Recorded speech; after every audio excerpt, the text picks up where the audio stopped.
Steve again, coming at you from around the world. Today we're back in Vancouver, British Columbia. Today we're going to do another of my very favorite Cuban rhythms, the Bayon. We're going to call this one Bayon 2. Last lesson we had a different one. This particular Bayon is a little less busy, and I want to show you how to segue the two of them together so that you can use one during, say, a verse, and then the other switch often used during a chorus or during a bridge. Maybe when your percussion section comes in and maybe plays a little bit more. Maybe when the lead is going on is a good time to play this particular Bayon. Like I said, it's a little less busy. It's a little it drives a little bit harder because your ostinatos are a bit different, and your melody pattern is a little more steady. So we're going to break her down feet first, and let's get right to it, shall we? Ostinato pattern goes like this. You've got straight quarter notes with your hi-hat foot, and then your bass drum is going to play the and 16th notes on 1 and 3.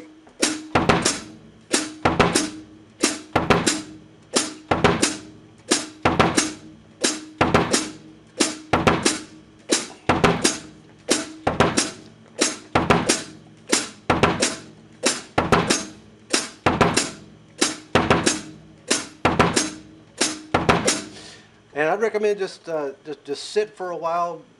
Give yourself 3 or 4 minutes of just sitting and playing that pattern. Slow it down to the ridiculous if you need to.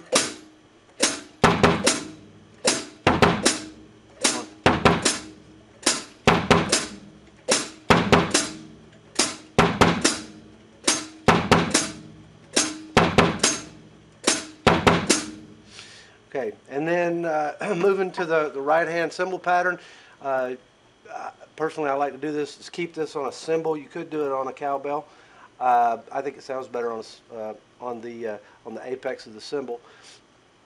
It is a straight 1 and a 2 and a 3 and a 4 and a pattern.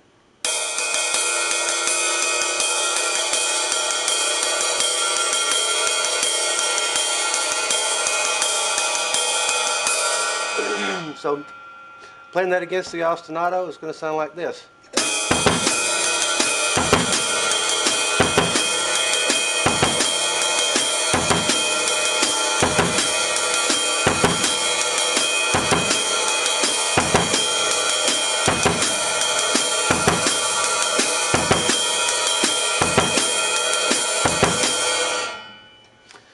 All right, then the left-hand pattern, again keeping the snare drum in the off position.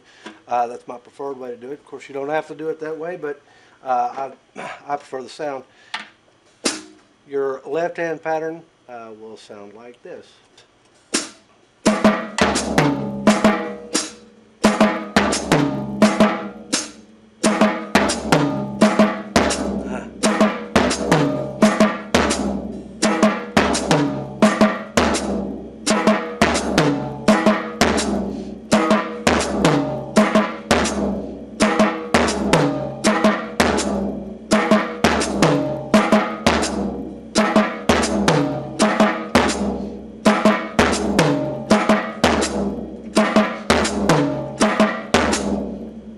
And then at a slow tempo, it's going to sound like this.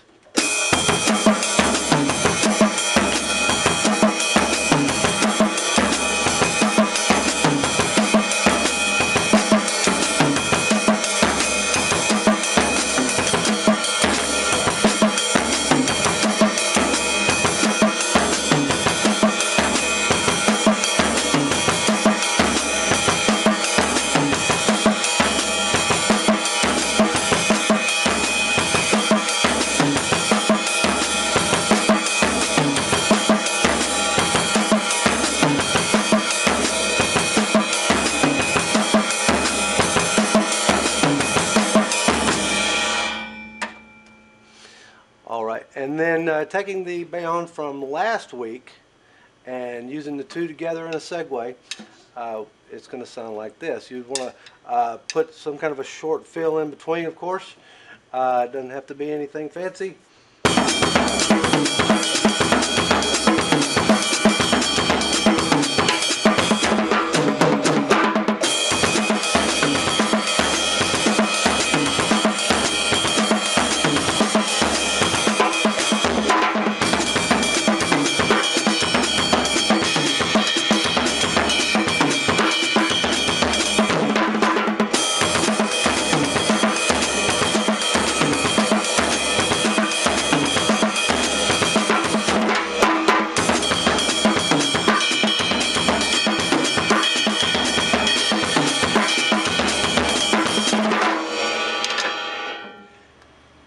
practicing the two, segue back and forth from one to the other, I recommend actually taking a little bit longer. I just did 4 measures apiece on those just for demonstration purposes. Actually, I would recommend taking at least 8 measures of each one. Slow them down. Remember that if you can play anything that you want to if you slow it down enough. So get it down to a slow tempo, play a little short fill. Doesn't have to be much. It could just be a couple of 8th notes on the last beat of the measure, last beat of the 8th bar, and then move on to the next one. Move on to the Bayon 2, and then so on and so forth. But work on those, and then we're going to come at you from another part of the world in the next lesson. Until then, happy drumming.